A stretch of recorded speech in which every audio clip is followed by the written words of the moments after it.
Dans un contexte sociopolitique africain marqué par des crises à répétition dans plusieurs secteurs, la presse est très souvent celle qui en pâtit le plus, du moins la grande victime oubliée de l'histoire.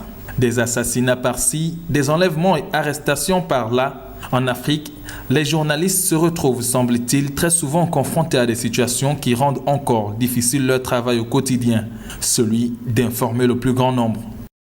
Rechercher l'information là où ça semble impossible. Le journaliste peut critiquer, mais est-ce qu'on nous demande de critiquer objectivement sans injure? Mais malheureusement en Afrique, lorsqu'on critique objectivement sans injure, on parle de diffamation. Face à certains obstacles érigés, ces hommes et femmes de plume s'efforcent contre vents et marées à rendre au public la vérité. Ce, au nom de la liberté de la presse. Parler librement, surtout pour nous les journalistes, c'est s'exposer, c'est mettre sa vie en danger.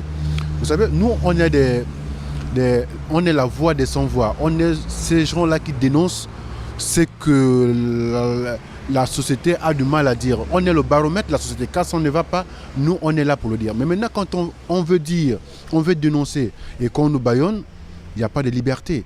Dans nos États africains, je peux dire que le journaliste n'est pas libre en tant que tel. Pour preuve, vous avez des arrestations arbitraires qui se font de ci et là, des interpellations arbitraires qui se font de ci et là. Le journaliste n'est pas libre. Dans toute l'Afrique, ce qu'on nous déclare, c'est qu'il y a une liberté de la presse, c'est cela. Mais en réalité, est-ce que dans les profondeurs, il y a réellement une liberté de la presse? Nous en doutons fort.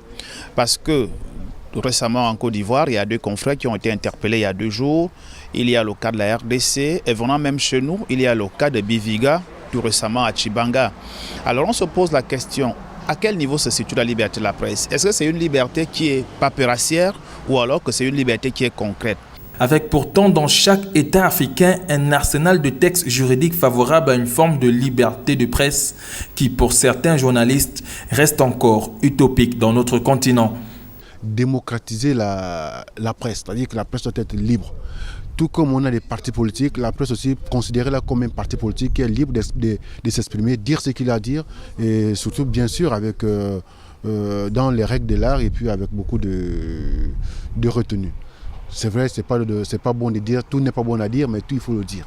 Voilà. On note tout de même au Gabon et dans certains pays une avancée considérable sur cette question, au regard de cette quête constante des solutions pouvant remédier à la problématique.